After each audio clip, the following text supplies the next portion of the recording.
প্রিয় ক্যাথলিন, আজ আমাদের সেই দিনের বার্ষিকী, যেদিন আমরা কথা দিয়েছিলাম। এটা নিশ্চয়ই তুমি ভুলে যাওনি।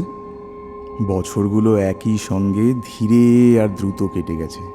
যেহেতু কিছুই বদলায়নি, তাই আমি ভরসা করছি তোমার প্রতিশ্রুতি তুমি নিশ্চয়ই রাখবে। তোমাকে লন্ডন ছেড়ে যেতে দেখে খারাপ লেগেছিল, তবে আমি নিশ্চিত ছিলাম তুমি সময় মতো ফিরে আসবে।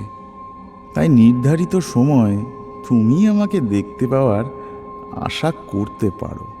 ততক্ষণ পর্যন্ত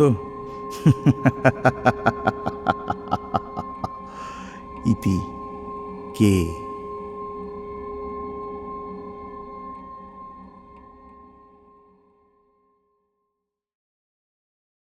রোল সাউন্ড, রোলিং। আপনারা শুনছেন রোল সাউন্ড গল্প, ছেলেবেলার ফেলে আসা গল্পের ঠিকানা।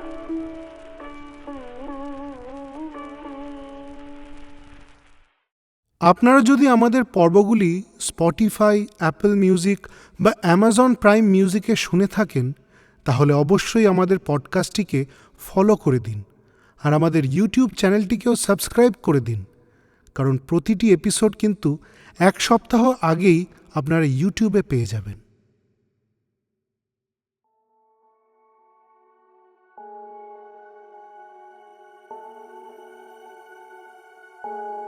ভালোবাসা কি সবসময় নিরাপদ, নাকি কখনো কখনো ভালোবাসার মুখোশের আড়ালে লুকিয়ে থাকে ভয়, নিয়ন্ত্রণ আর অদৃশ্য এক দখলদারিত্ব?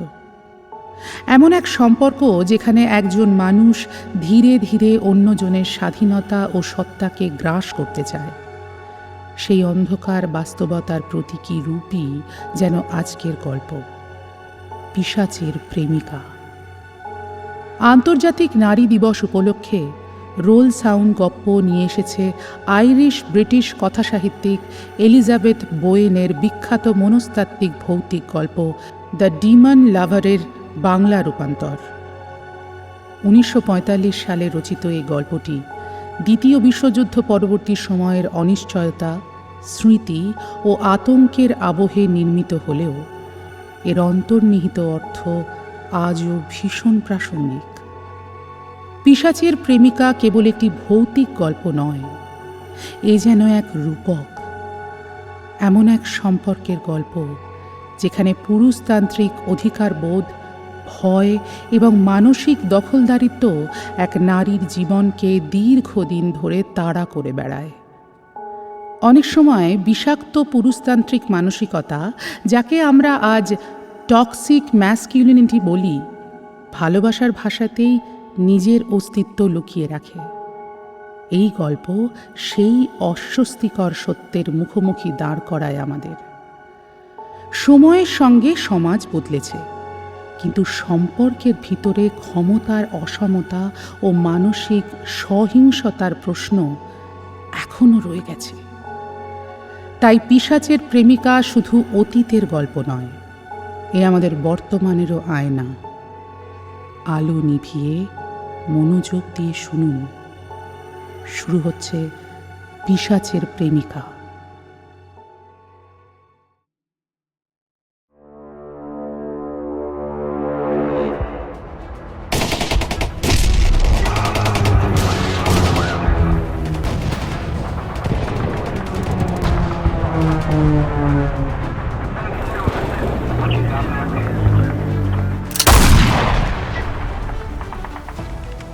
দ্বিতীয় বিশ্বযুদ্ধে বিধ্বস্ত লন্ডন শহর। দিনের শেষ ভাগে মিসেস ড্রোভার তার বন্ধ করে রাখা বাড়িটায় এলেন কিছু জিনিস খুঁজে নিতে। কিছু জিনিস ছিল তার নিজের, আর কিছু তার পরিবারের।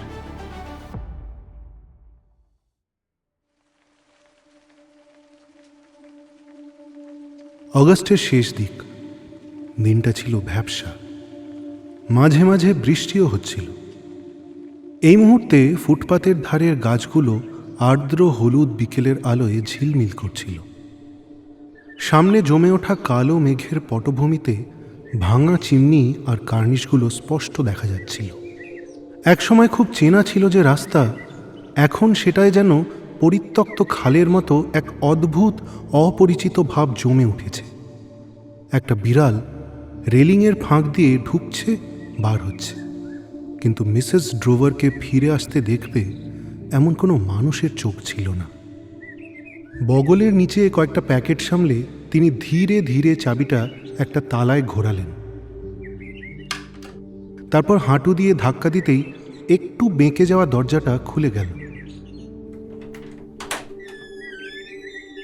তিনি ভিতরে ঢুকতেই স্থির বন্ধ বাতাস যেন তার মুখোমুখি বেরিয়ে এলো।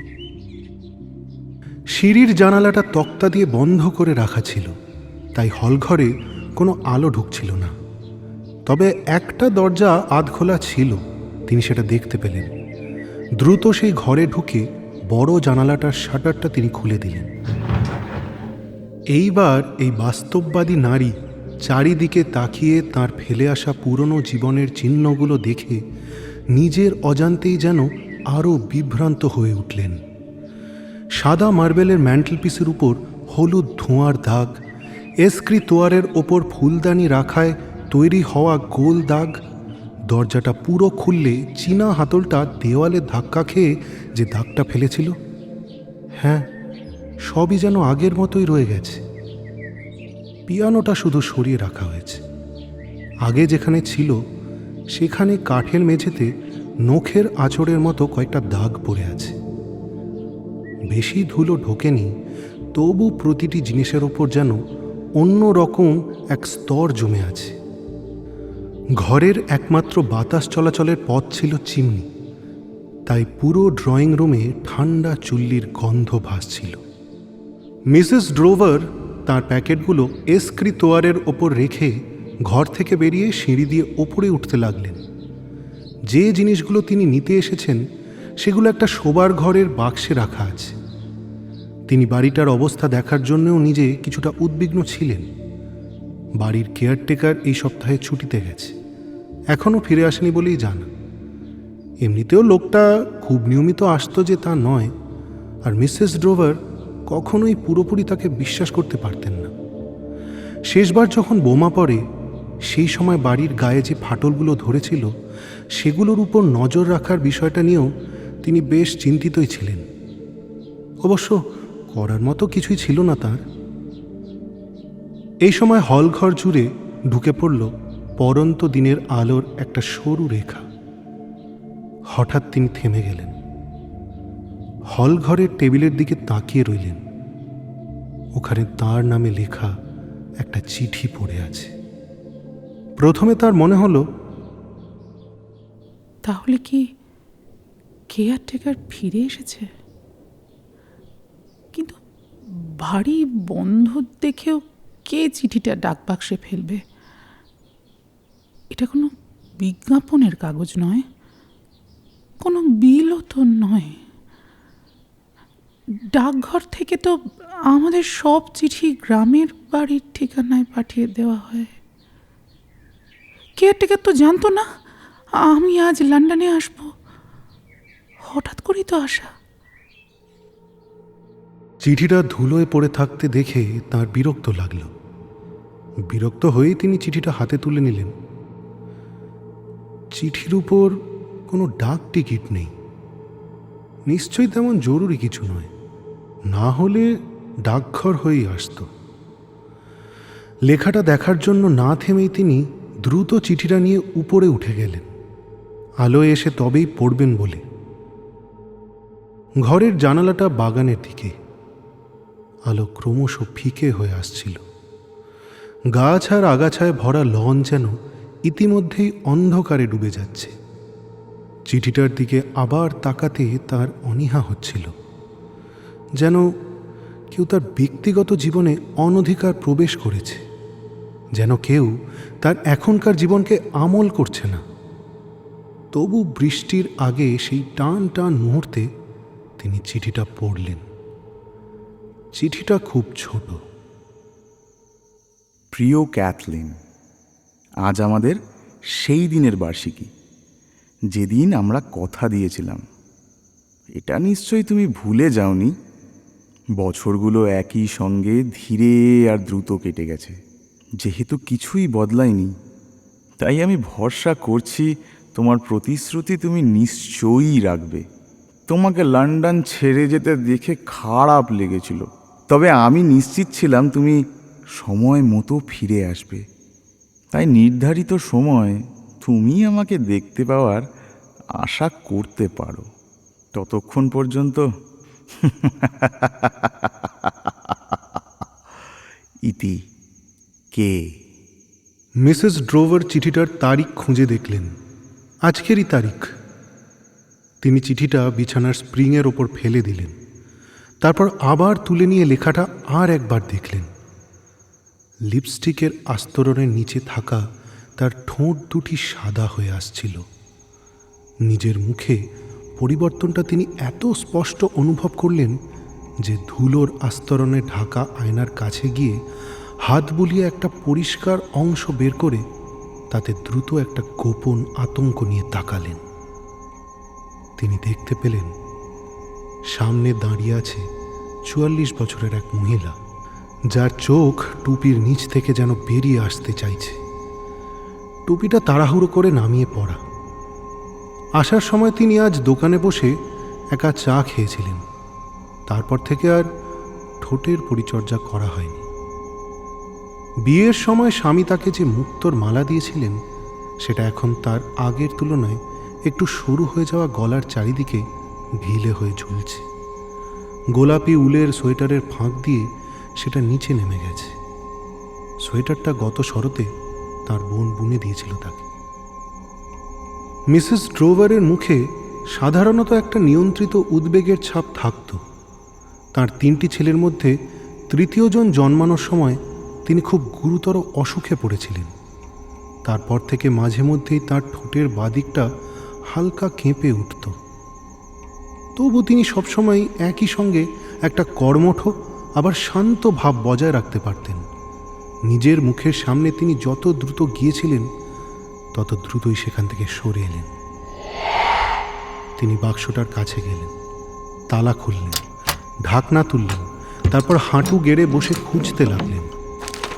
কিন্তু বৃষ্টি যখন ঝমঝম করে নামতে শুরু করল, তখন তিনি বারবার কাঁধের উপর দিয়ে তাকাতে লাগলেন সেই খালি বিছানার দিকে যেখানে চিঠিটা পড়েছিল। বৃষ্টির ঘন পর্দার আড়াল থেকে সেই ধ্বংসস্তূপের মতো শহরটায় এখনও দাঁড়িয়ে থাকা গির্জার ঘড়িতে 6টা বাজল।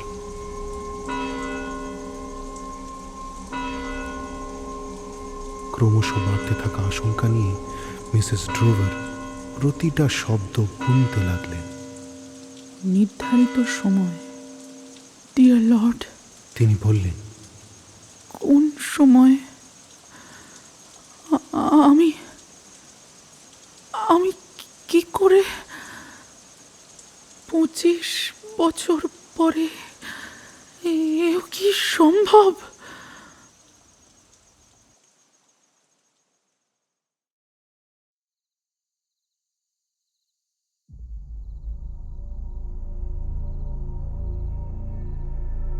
বাগানে যে তরুণী সৈনিকটির সঙ্গে কথা বলছিল, সে কখনোই ছেলেটির মুখ পুরোপুরি দেখেনি।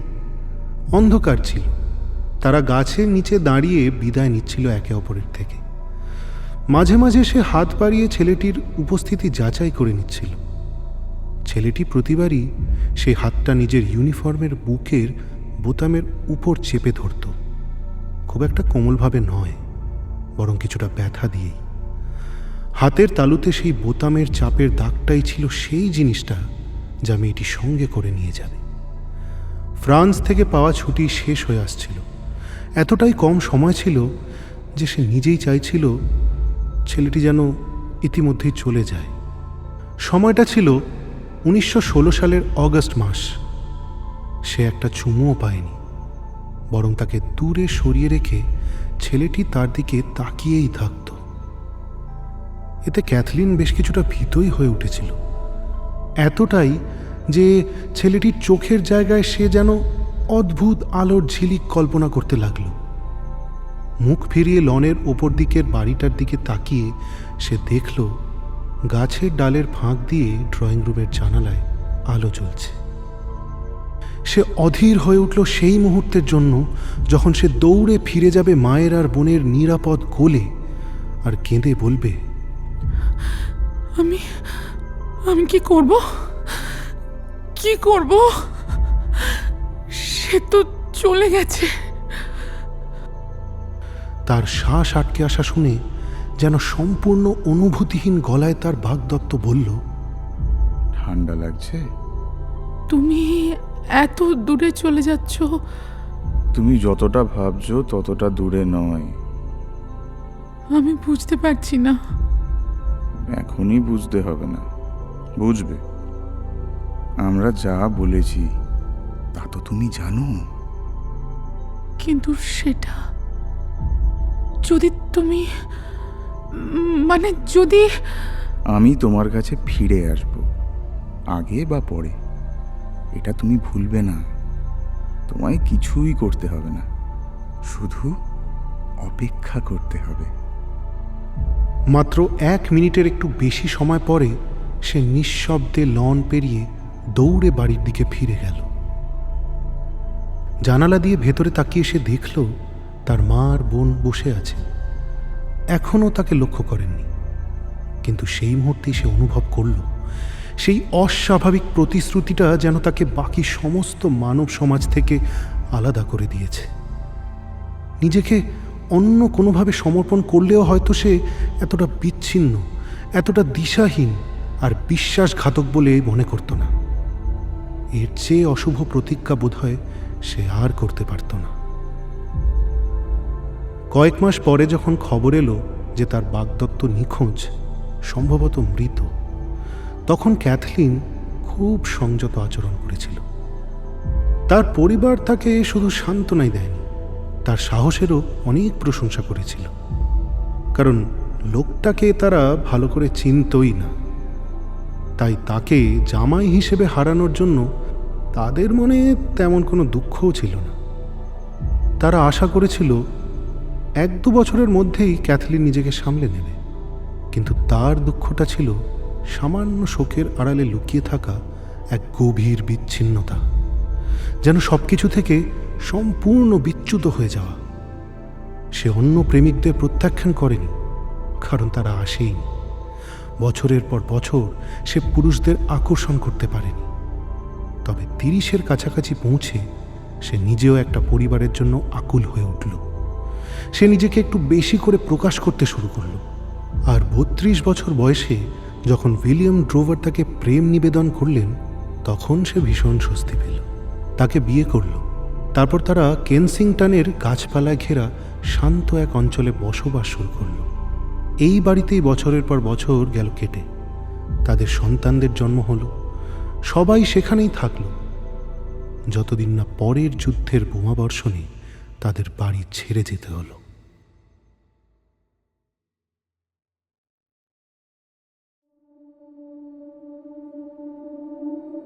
মিসেস ড্রোভার হিসেবে তার জীবন ছিল সীমাবদ্ধ।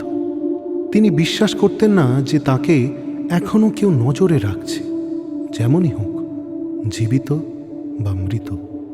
চিঠির লেখক তাকে কেবল একটা হুমকিই তো পাঠিয়েছে। কয়েক মিনিট ধরে খোলা ঘরের দিকে পিঠ দিয়ে হাঁটু গেড়ে বসে থাকতে না পেরে মিসেস ড্রোভার উঠে দাঁড়ালেন। তারপর একটা সোজা পিঠওয়ালা চেয়ারে বসলেন। চেয়ারটার পিঠ শক্ত করে দেওয়ালের সঙ্গে ঠেকানো।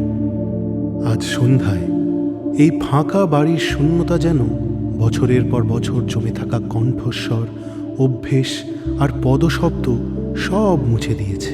বন্ধ জানালার ওপার থেকে তিনি শুধু আশপাশের ছাদের ওপর বৃষ্টির শব্দ শুনতে পাচ্ছিলেন।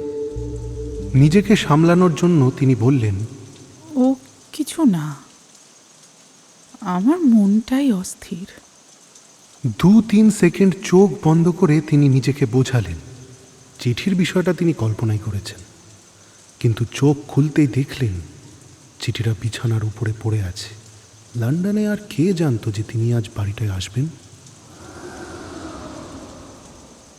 নিশ্চয়ই কেউ তো জানতো। কেয়ারটেকার যদি ফিরেও এসে থাকে, সে তো আমার আসার কথা জানতো না। চিঠিটা নিজের পকেটে রেখে পরে ডাকযোগে পাঠিয়ে দিত। ঘরে কেয়ারটেকারের আসার আর কোনো চিহ্নই ছিল না। যদি সে সত্যি না এসে থাকে, পরিত্যক্ত বাড়ির দরজায় ফেলে দেওয়া চিঠি নিজে নিজে উড়ে বা হেঁটে তো আর হল ঘরের টেবিলে উঠে আসে না। এর জন্য একটা মানুষের হাত তো দরকার, কিন্তু কেয়ারটেকার ছাড়া আর কারো কাছে চাবি তো ছিল না। তবু কিছু পরিস্থিতিতে চাবি ছাড়াও তো বাড়িতে ঢোকা যায়। এখন হয়তো তিনি একা নন, হয়তো কেউ নিচে তার জন্য অপেক্ষা করছে। কিন্তু কতক্ষণ পর্যন্ত অপেক্ষা করবে? নির্ধারিত সময় পর্যন্ত। তবে সেটা 6টা নয়, কারণ 6টা তো বেজে গেছে। তিনি চেয়ার থেকে উঠে দরজার কাছে গিয়ে সেটা তালা দিলেন।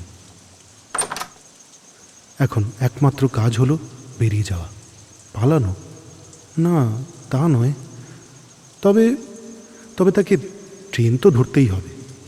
পরিবারের জীবনে যার নিখুঁত নির্ভরযোগ্যতা ছিল প্রধান ভরসা, সেই নারী হিসেবে তিনি খালি হাতে গ্রামে তো আর ফিরে যেতে পারেন না। তার স্বামী, ছোট ছেলেরা আর বোনও তো আছে সেখানে।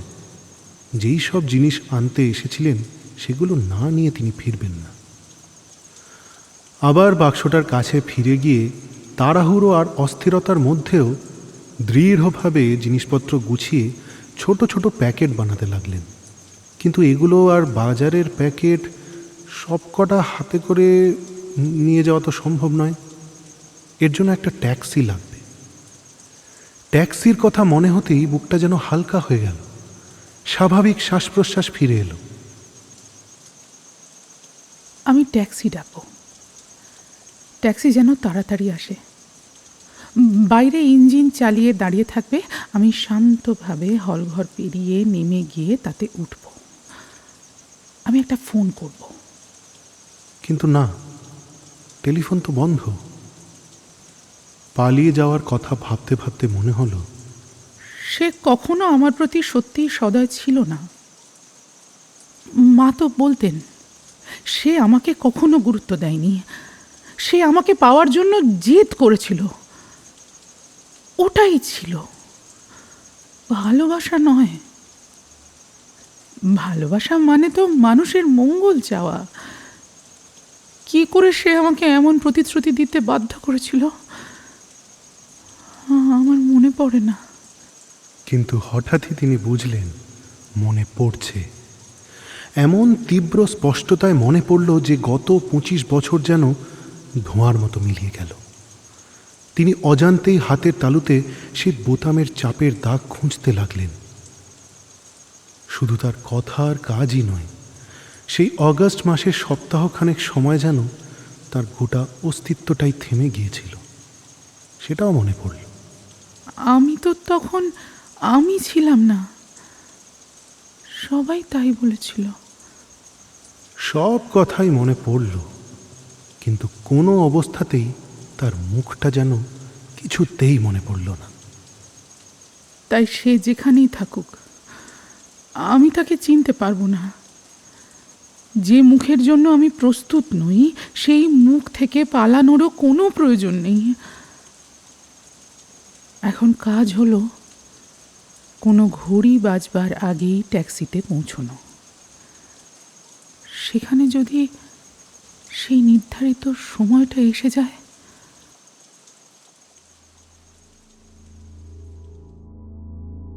তিনি রাস্তা দিয়ে সরে গিয়ে স্কোয়ারের পাশ ঘুরে মেইন সড়কে যাবেন। তারপর ট্যাক্সি করে আবার নিজের বাড়ির সামনে ফিরবেন নিরাপদে।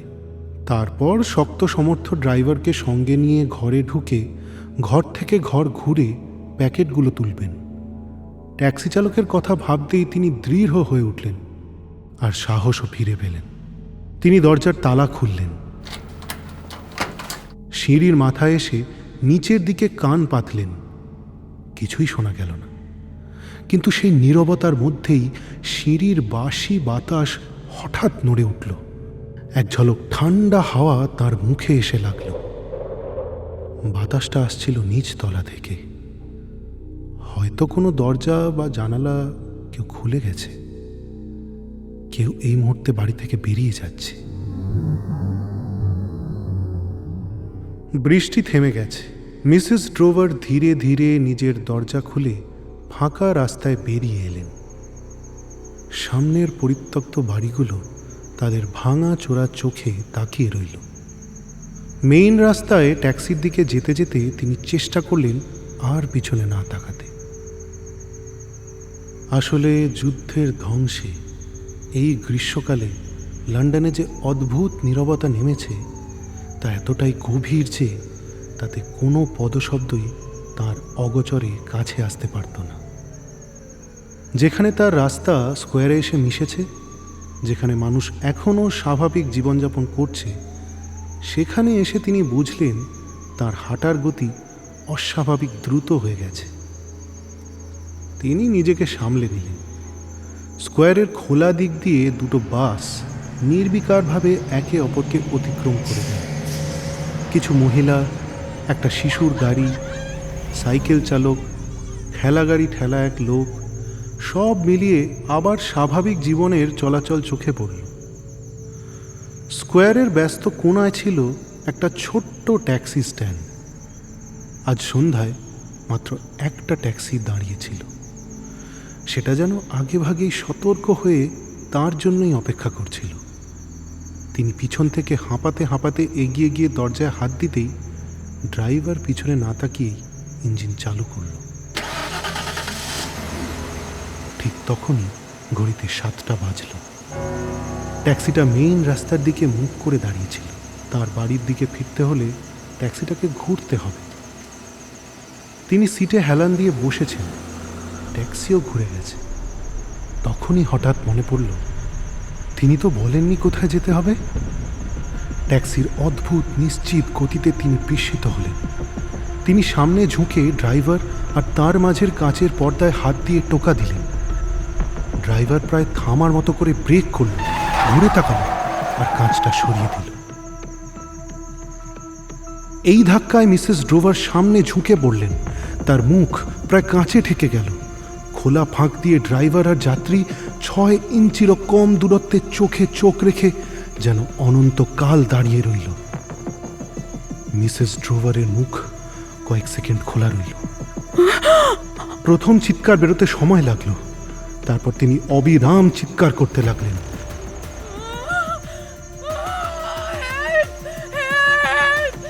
দস্তানা পরা হাত দিয়ে কাছে আঘাত করতে লাগলেন। আর ট্যাক্সিটা নির্মম গতিতে ছুটে চলল তাকে নিয়ে পরিত্যক্ত রাস্তার অজানা অন্ধকারের দিকে।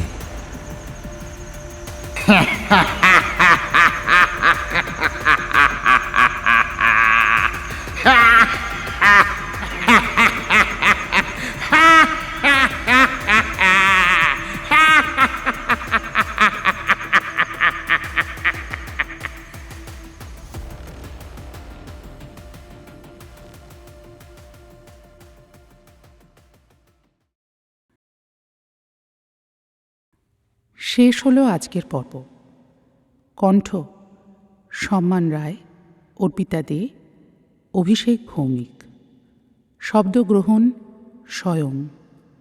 শব্দ পরিকল্পনা: নভনীল ভট্টাচার্য। সমগ্র পর্ব পরিচালনা: সম্মান রায়।